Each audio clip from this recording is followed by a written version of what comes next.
Yeah, preseason's been good for us. We have a lot of new players trying to figure out how to play together.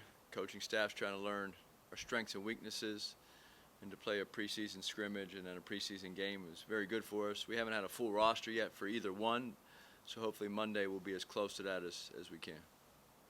What were some of the things that impressed you about your group against Oklahoma State, maybe throughout the other scrimmages, and some things that are maybe top of mind to improve? I think offensively we're pretty talented. We can score the ball from the back court, the front court.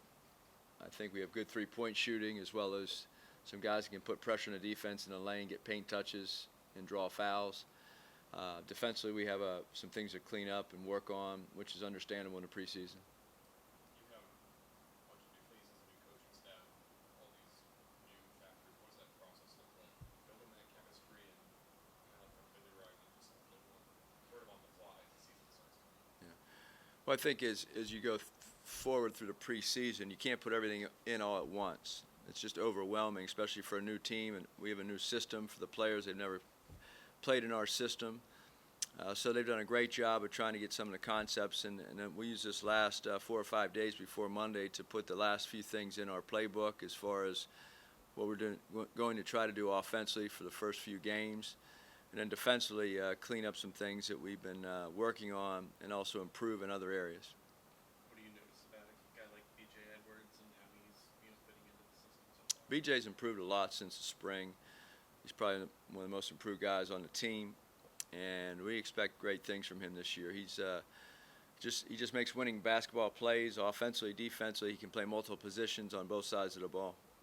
Coach, when you took this job in April, got acquainted with the players, what was one thing that you were most impressed with, and what was one thing you were like, man, this needs some serious work for us to be successful this season? Well, when you first take the job, you don't have a roster, especially in today's era with the transfer portal, with NIL. So the first thing we had to do as a coaching staff was try to fill out the roster, and then once we had everybody come in July, that was our time to try to learn our players quickly. Even though we had limited time in the off season, we were only allowed 4 hours a week in the summer months, or actually for the month of July, first week of August. So once school started in late August, early September, then we try to get to know our team, and I think we've been very impressed with their unselfish attitude. They're all about the team.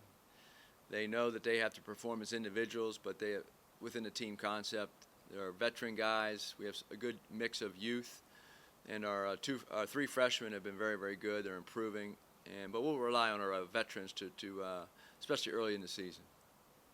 How important are the veterans?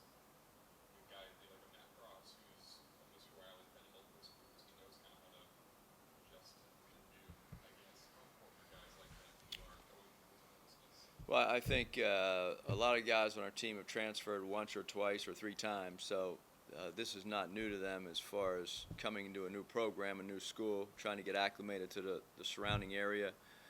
It can be overwhelming. I think as a freshman you're coming in, everything's brand new, but we have veteran players that have done it before, and also but it's different now because this is SMU. It's a different city, a different school.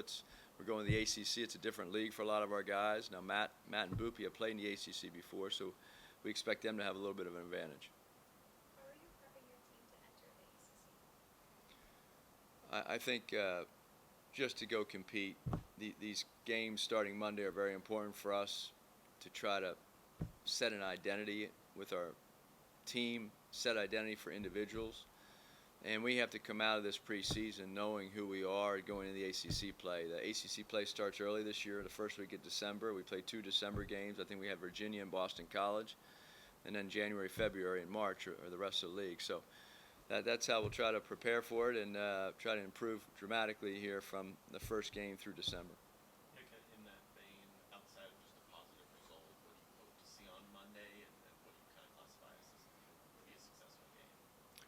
Well, you'd like to compete and be tough on the defensive end. Offensively, have some ball movement, some sharing of the basketball. Try to shoot a decent percentage, take good shots, and I think if we can do that, it'll be successful enough to win the game. But the team we're playing is very aggressive. They're very talented, and they have a great coaching staff. So really haven't been into game planning yet. It's a little early for that in the week. We'll get into that on Friday, Saturday, Sunday. Can you dive a little more into Boopy and the expectations you have for him to start this season? Yeah, we expect Boopy to be he's a team captain. Our team captains are Boopy, Miller, Chuck Harris, and Keanu Ambrose Hilton. So Boopy's a leader. He's a leader by example. He's one of our lead guards. He has to control the game. He has to be very good defensively. He's smaller. He's very fast and quick, so he has to use his speed and his quickness to affect the game on defense and offense. Are there any injuries or guys that will not be available for Monday or things like that? First time with you on that. So. Yeah, we're optimistic for a full roster Monday. Jarrell Colbert did not play our last game. Semet did not play. The first scrimmage we had four players out. So we're anticipating a full roster. Semet is the question mark with his the eligibility. We're optimistic, but we have confidence in our other guys as well as if he can't play. So we're really excited about see what everybody can do on Monday night. If there's anything you can share about Bo Smet from what you've seen on the court and being around the team, but also just kind of the process to maybe get him eligible. Two different questions there, I guess. Well, on the court, he's a true low post threat. You throw the ball to him, he can score the ball himself. He's an exceptional passer, and he's also very good on ball screen rolls where he can catch the ball and make the right play and make the right decision. So he's very skilled and a very high IQ big man. The other eligibility center issue, that's just working through the process, and that's typical for an overseas player, and we're just optimistic that'll be handled pretty quickly. His international experience, how much does that help, and how much did that stand out when scouting him and looking at him as an option? Well, generally when you play on the club teams as an amateur overseas, as a high school player, an amateur, you play against older people, and he's had great experience playing against older, more mature players that know how to play the game the right way, that are physically mature. So he's a very tough young man. He's physical, and he can use his big body to gain angles. And you can tell he's played against some pretty good players just with his concepts and how he thinks the game. For you personally, what do you think is going to be going through your mind when the ball's tipped on Monday, just as the head coach for the Mustangs' first new team in 10 years? Well, it's exciting. We're all excited. Our players, our coaching staff, the surrounding SMU community, a lot of students we've spoken to are excited for this basketball season to go into the ACC, to be the first time SMU's ever played in the ACC. And we'll take to court Monday as an ACC member, and there's nothing better than that to compete at the highest level of college basketball.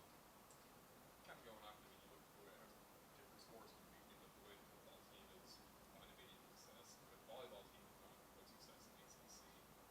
Is there anything there in terms of motivation or inspiration, or just seeing other teams at this school find that success so quick as you?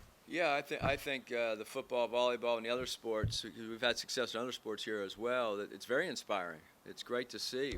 We're the biggest fans, and we love to see the success early in the Power Conference. It is a jump in competition level, but like you said, the football, volleyball team are both ranked, and I know our golf teams, our tennis teams, soccer teams have done very well, and so we're just really excited for everybody.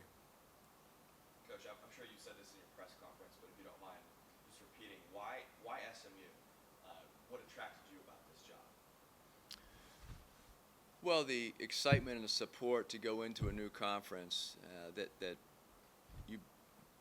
when they left the Southwest Conference, went to the Western Athletic Conference and Conference USA, and then the American Conference, which are all good leagues, but to now get back to that Power Conference level is something that's very, very exciting for everybody, including myself and our coaching staff that came from USC last year to be able to have that opportunity to be the first coaching staff to take a team, a university like SMU, to have that opportunity is pretty special, and that doesn't come around a lot. The realignment has changed college basketball in many, many ways, and so we're thrilled to be here and excited to get going. You mentioned some of the challenges with having to have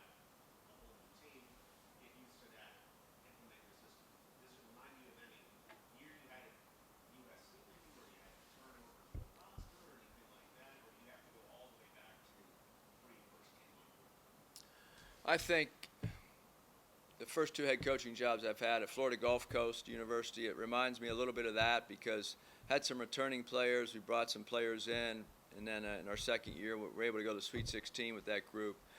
The USC is a little different because the first 2 years we had no transfer portal and had to recruit high school players and wait for them to graduate.